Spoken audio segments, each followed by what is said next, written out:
সিদিনাখন এটা video' upload কৰিছিলোঁ, মানে কমেডি টাইপ হোমাৰাছ ভিডিঅ' এটা। বিমলো নাই, শিখৰো নাই, চিগাৰেটো নাই।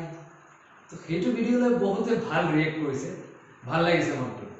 কিন্তু তাৰ মাজতো কেইজনমান ব্যক্তিয়ে উল্টা পুল্টা কিবা কিবি কৰিছে, গালি গালাজ আৰু গমেই পায় নেগেটিভটো মানুহে বেছি দেখে, পজিটিভটো কমেই দেখে। So facing camera is like a big deal. It's a big deal to face a camera. It is not a joke. এনেই আপুনি খুব বকিব পাৰে, কিন্তু কেমেৰা ফেচ কৰাটো ইমান ধেমালি কথা নহয়। চ' কেমেৰাৰ আগত যিয়েই নকওঁ, ফাটে মানে আৰু ক'বলৈ গ'লে ফাটে। তো তেনে ক্ষেত্ৰত এটা ভিডিঅ' আপলোড কৰিছিলোঁ, বহুতে কিবা কিবি মন্তব্য কৰিছে, বহুতে ভাল ৰিয়েক্ট কৰিছে, হাঁহিছে, ভাল পাইছোঁ, চবকে ধন্যবাদ দিলছে ধন্যবাদ। এতিয়া কথা হ'ল, ভাল বস্তু আপুনি যদি কিবা এটা ইনফৰমেশ্যন দিব গ'লে হয়, তেতিয়া সেইটো কোনেও ৰিয়েক্ট নকৰিলে হয়, তাতে কাৰো চকুত নপৰিলে হয়, কি বকি আছে বকিব দে না, কি ঠেকা পৰিছে, তেনেকুৱা এটা ৰিয়েকশ্যন আহিলে হয়।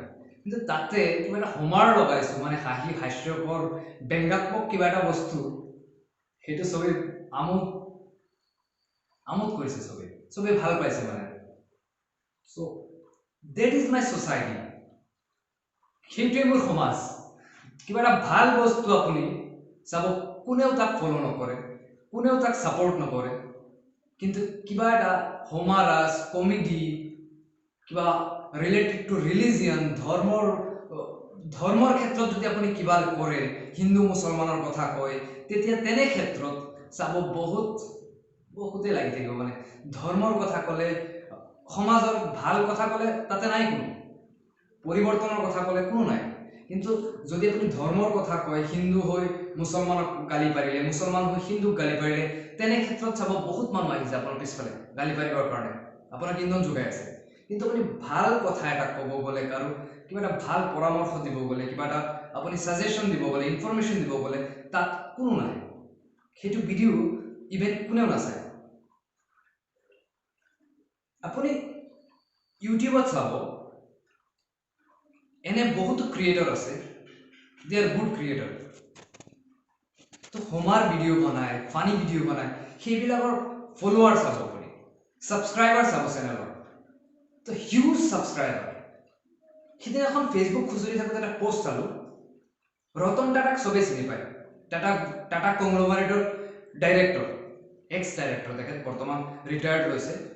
তো তেখেতৰ টুইটাৰত ফলোৱাৰ আৰু কিছুমান content creator, funny content creator, তেওঁলোকৰ টুইটাৰ ফলোৱাৰ, ইনষ্টাগ্ৰাম ফলোৱাৰ চাই মই আচৰিত। মানে এনে এজন মহান ব্যক্তি, দেশৰ এই সংকটৰ সময়ত যিজন ব্যক্তিয়ে 150 crore, 150 crore টকা দেশৰ নামত উচৰ্গা কৰিছে, দান কৰিছে, সেইজন ব্যক্তিৰ ফলোৱাৰ কিঞ্চিত ফলোৱাৰ।